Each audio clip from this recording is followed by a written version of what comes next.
मानस classes में आपका स्वागत है। हिस्ट्री के इस वीडियो में पानीपत के तृतीय युद्ध का वर्णन करेंगे। पानीपत का तृतीय युद्ध भारत के लिए तथा मराठों के लिए काफी महत्वपूर्ण था। 1752 में पेशवा ने मुगल बादशाह अहमद शाह से संधि की, जिसके अनुसार मराठों को संपूर्ण भारत से चौथ वसूलने का अधिकार प्राप्त हो गया और बदले में अवसर पड़ने पर मुगल बादशाह को की सहायता करने के लिए मराठों को आना पड़ा और इसलिए मराठे प्रत्यक्ष रूप से दिल्ली की राजनीति से बच गए, यानी दिल्ली की राजनीति में आ गए। और 1754 ईस्वी में रघुनाथ राव ने दिल्ली पहुंचा और वजीर गाजीउद्दीन की सहायता से अहमद शाह को हटा करके आलमगीर द्वितीय को बादशाह बनाया। मुगल दरबार में भारतीय मुसलमान और विदेशी गुट के मुसलमान, ये दो गुट में बट गए थे, जिसमें भारतीय मुसलमान थे और विदेशी मुसलमान थे। विदेशी मुसलमान में तुरानी और ईरानी गुट था। मराठों ने भारतीय मुसलमानों का पक्ष लिया और इसलिए विदेशी मुसलमानों ने अपने अस्तित्व को बचाने के लिए विदेशी सहायता लेने का प्रयास किया और इसके लिए उनको अफगानिस्तान में अहमद शाह अब्दाली मिल गया और उसने विदेशी मुसलमानों की सहायता की। रूहेला सरदार था जो ईरानी गुट से आता था, ये भी विदेशी था। इस नजीब उदौला और अवध का नवाब शुजा उदौला, दोनों ने अब्दाली को बुलाया और उनका साथ दिया। अब्दाली ने खुद कहा था कि हम भारत पर आक्रमण करेंगे, मेरा उद्देश्य सिर्फ ये है कि मराठों को दक्षिण भगा देंगे और उसके बाद हम फिर अफगानिस्तान चले जाएंगे। इस अवसर पर नजीब उदौला ने इस्लाम खतरे में है का नारा दिया था और इससे सभी भारतीय मुसलमान भी और थे और जो विदेशी मुसलमान थे वो अब्दाली के पक्ष में हो गए। इस मामले में मराठे राजनीति में अब्दाली से कमजोर पड़ गए। इनको राजपूतों से नहीं बनती थी, राजपूताना से भी इनको सहायता नहीं मिली और जाट राजा सूरजमल से भी ये झगड़ा कर लिए थे, इसलिए इनको राजनीतिक स्तर पर किसी को सहायता नहीं मिली। एकमात्र वजीर गाजीउद्दीन को छोड़ करके बाकी कोई भी मुसलमान मराठों को साथ नहीं दिया और यही कारण है कि ये लोग पानीपत के तृतीय युद्ध में हारे।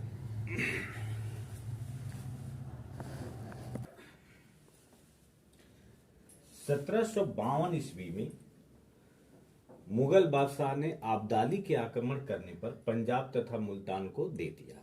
तो इस तरह से पंजाब और मुल्तान अहमद शाह अब्दाली के कब्जे में आ गया और इस पर वो अपना अधिकार समझता था। जब दिल्ली दरबार में राजनीतिक परिवर्तन हुआ तो मराठों ने दिल्ली, दोआब तथा पंजाब व मुल्तान पर अधिकार कर लिया और ये बात अहमद शाह अब्दाली को अच्छी नहीं लगी और उसने फिर से मराठों को सबक सिखाने के लिए पंजाब पर आक्रमण किया। 1756 ईस्वी में अब्दाली ने मराठों को हराकर पंजाब पर अधिकार कर लिया। जब पंजाब पर अधिकार कर लिया तब पेशवा ने विश्वास राव के नेतृत्व में अब्दाली को भगाने के लिए सेना भेजी, जिसका वास्तविक सेनापति सदाशिव राव भाऊ था। दिल्ली में 3 साल तक कूटनीतिक बातें चलती रही। मराठे कहे कि हम विदेशियों को भारत से भगाना चाहते हैं और अब्दाली कहा कि मैं भारत में रहूंगा नहीं, केवल मराठों को जो दक्षिण से आए हैं उनको दक्षिण भगा करके और फिर हम वापस चले जाएंगे।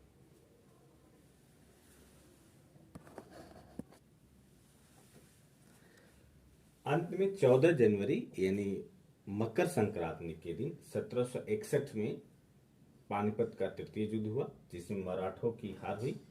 मल्हार राव होलकर युद्ध की शुरू में ही भाग गया। ऐसा माना जाता है कि मल्हार राव होलकर नजीब उदौला से साठगांठ किया था और इसको सदाशिवराव भाव से बनती नहीं थी।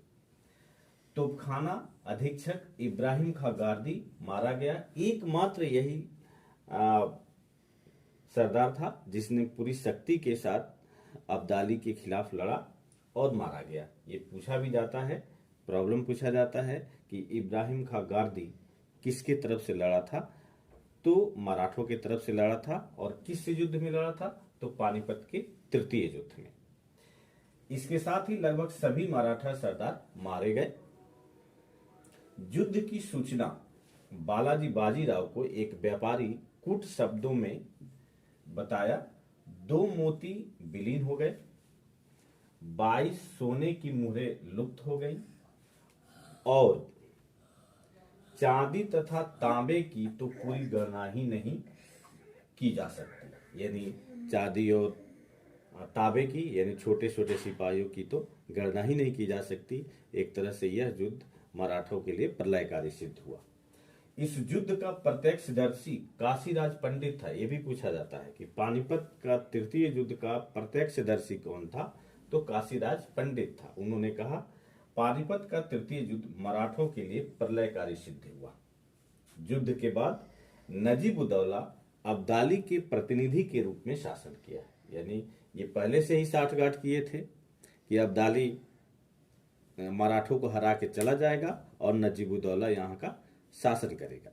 और इसका जो सबसे अप्रत्यक्ष परिणाम हुआ वो अंग्रेजों का हुआ। अंग्रेजों को फ्रांसीसियों की शक्ति को समाप्त करने का मौका मिल गया और साथ ही साथ बंगाल में अपनी शक्ति स्थापित करने का अवसर भी मिल गया।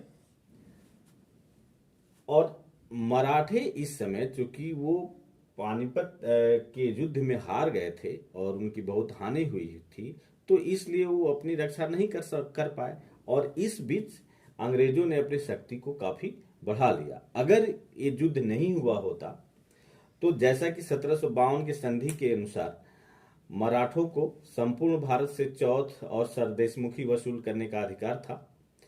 अगर मराठे नहीं हारते तो अंग्रेजों को बंगाल से भी भगाना मराठे भगाते और साउथ से भी, लेकिन ये युद्ध में हार गए और इनकी स्थिति बहुत खराब हो गई। इसलिए अंग्रेजों को एक सुनहरा अवसर मिल गया।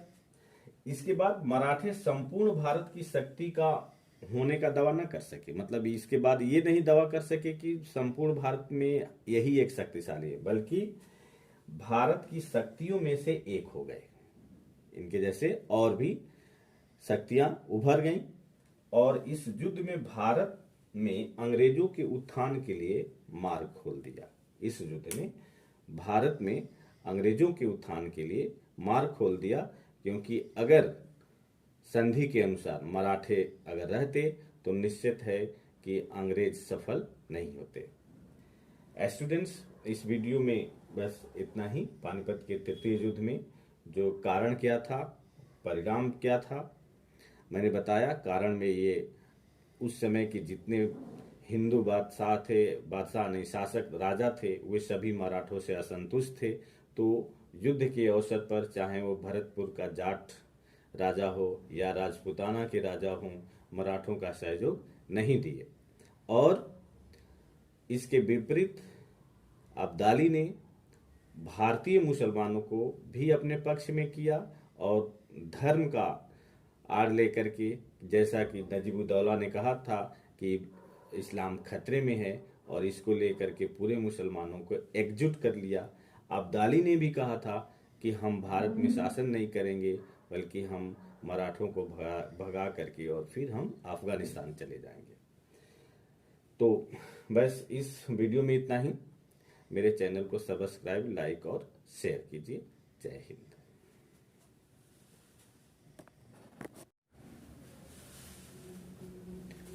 गुड इवनिंग स्टूडेंट्स, मानस क्लासेज में आपका स्वागत है। हिस्ट्री के इस वीडियो में पानीपत के तृतीय युद्ध का वर्णन करेंगे। पानीपत का तृतीय युद्ध भारत के लिए तथा मराठों के लिए काफी महत्वपूर्ण था।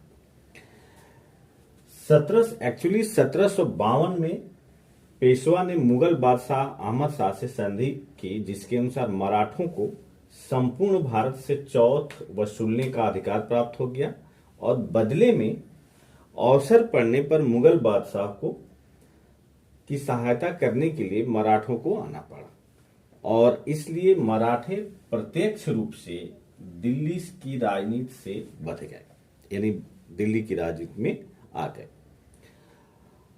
और 1754 ईस्वी में रघुनाथ राव ने दिल्ली पहुंचा और वजीर गाजीउद्दीन की सहायता से अहमद शाह को हटा करके आलमगीर द्वितीय को बादशाह बनाया। मुगल दरबार में भारतीय मुसलमान और विदेशी गुट के मुसलमान, ये दो गुट में बट गए थे, जिसमें भारतीय मुसलमान थे और विदेशी मुसलमान थे। विदेशी मुसलमान में तुरानी और ईरानी गुट था।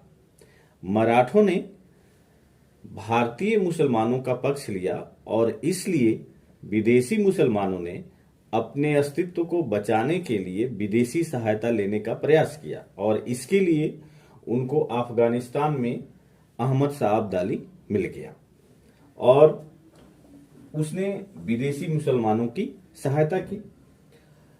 रूहेला सरदार था जो ईरानी गुट से आता था, ये भी विदेशी था। इस नजीब उदौला और अवध का नवाब शुजा उदौला, इन्होंने दोनों ने अब्दाली को बुलाया और उनका साथ दिया। अब्दाली ने खुद कहा था कि हम भारत पर आक्रमण करेंगे, मेरा उद्देश्य सिर्फ ये है कि मराठों को दक्षिण भगा देंगे और उसके बाद हम फिर अफगानिस्तान चले जाएंगे।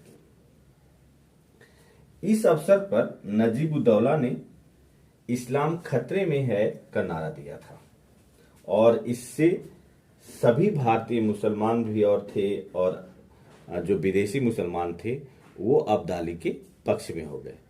इस मामले में मराठे राजनीति में अब्दाली से कमजोर पड़ गए।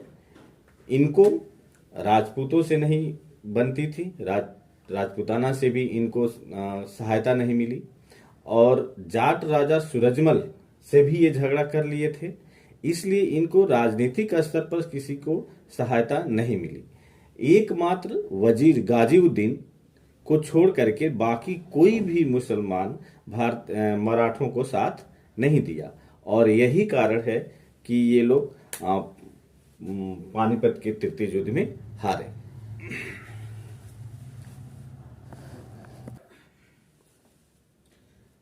(1752) ईस्वी में मुगल बादशाह ने अब्दाली के आक्रमण करने पर पंजाब तथा मुल्तान को दे दिया।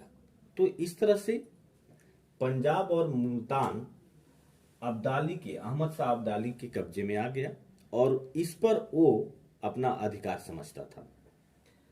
जब दिल्ली दरबार में राजनीतिक परिवर्तन हुआ तो मराठों ने दिल्ली, दोआब तथा पंजाब व मुल्तान पर अधिकार कर लिया और ये बात अहमद शाह अब्दाली को अच्छी नहीं लगी और उसने फिर से मराठों को सबक सिखाने के लिए पंजाब पर आक्रमण किया। 1756 ईस्वी में अब्दाली ने मराठों को हराकर पंजाब पर अधिकार कर लिया। जब पंजाब पर अधिकार कर लिया तब पेशवा ने विश्वास राव के नेतृत्व में अब्दाली को भगाने के लिए सेना भेजी, जिसका वास्तविक सेनापति सदाशिव राव भाऊ था। दिल्ली में 3 साल तक कूटनीतिक बातें चलती रही। मराठे कहे कि हम विदेशियों को भारत से भगाना चाहते हैं और अब्दाली कहा कि मैं भारत में रहूंगा नहीं, केवल मराठों को जो दक्षिण से आए हैं उनको दक्षिण भगा करके और फिर हम वापस चले जाएंगे।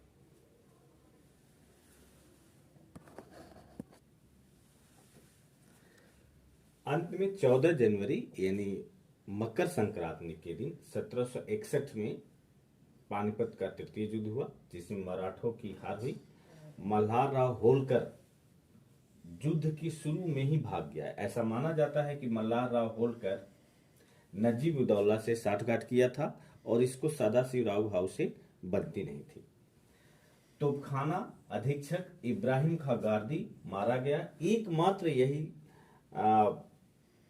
सरदार था जिसने पूरी शक्ति के साथ अब्दाली के खिलाफ लड़ा और मारा गया। ये पूछा भी जाता है, प्रॉब्लम पूछा जाता है कि इब्राहिम खां गार्दी किसके तरफ से लड़ा था। तो मराठों की तरफ से लड़ा था। और किस युद्ध में लड़ा था? तो पानीपत के तृतीय युद्ध में। इसके साथ ही लगभग सभी मराठा सरदार मारे गए। युद्ध की सूचना बालाजी बाजीराव को एक व्यापारी कूट शब्दों में बताया। 2 मोती विलीन हो गए, 22 सोने की मुहरें लुप्त हो गई और चांदी तथा तांबे की तो पूरी गणना ही नहीं की जा सकती। यानी चांदी और तांबे की, यानी छोटे छोटे सिपाहियों की तो गणना ही नहीं की जा सकती। एक तरह से यह युद्ध मराठों के लिए प्रलयकारी सिद्ध हुआ। इस युद्ध का प्रत्यक्षदर्शी काशीराज पंडित था। यह भी पूछा जाता है कि पानीपत का तृतीय युद्ध का प्रत्यक्षदर्शी कौन था? तो काशीराज पंडित था। उन्होंने कहा, पानीपत का तृतीय युद्ध मराठों के लिए प्रलयकारी सिद्ध हुआ।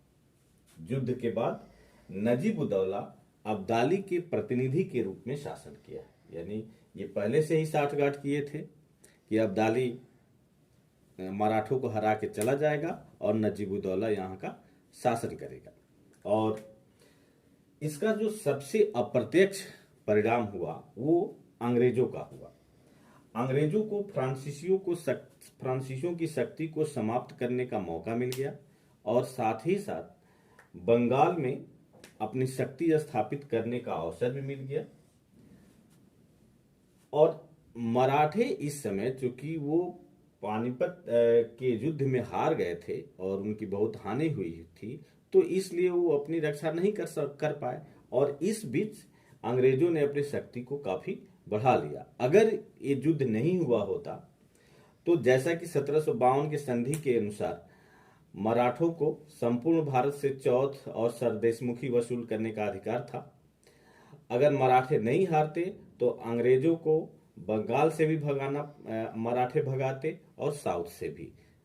लेकिन ये युद्ध में हार गए और इनकी स्थिति बहुत खराब हो गई, इसलिए अंग्रेजों को एक सुनहरा अवसर मिल गया। इसके बाद मराठे संपूर्ण भारत की शक्ति का होने का दावा न कर सके। मतलब इसके बाद ये नहीं दावा कर सके कि संपूर्ण भारत में यही एक शक्तिशाली है, बल्कि भारत की शक्तियों में से एक हो गए। इनके जैसे और भी शक्तियां उभर गईं और इस युद्ध में भारत में अंग्रेजों के उत्थान के लिए मार्ग खोल दिया। इस युद्ध ने भारत में अंग्रेजों के उत्थान के लिए मार्ग खोल दिया, क्योंकि अगर संधि के अनुसार मराठे अगर रहते तो निश्चित है कि अंग्रेज सफल नहीं होते। स्टूडेंट्स, इस वीडियो में बस इतना ही। पानीपत के तृतीय युद्ध में जो कारण क्या था, परिणाम क्या था, मैंने बताया। कारण में ये उस समय के जितने हिंदू बादशाह नहीं, शासक राजा थे, वे सभी मराठों से असंतुष्ट थे। तो युद्ध के अवसर पर, चाहे वो भरतपुर का जाट राजा हो या राजपूताना के राजा हों, मराठों का सहयोग नहीं दिए। और इसके विपरीत अब्दाली ने भारतीय मुसलमानों को भी अपने पक्ष में किया और धर्म का आड़ लेकर के, जैसा कि नजीब-उद-दौला ने कहा था कि इस्लाम खतरे में है, और इसको लेकर के पूरे मुसलमानों को एकजुट कर लिया। अब्दाली ने भी कहा था कि हम भारत में शासन नहीं करेंगे, बल्कि हम मराठों को भगा करके और फिर हम अफगानिस्तान चले जाएंगे। तो बस इस वीडियो में इतना ही। मेरे चैनल को सब्सक्राइब, लाइक और शेयर कीजिए। जय हिंद।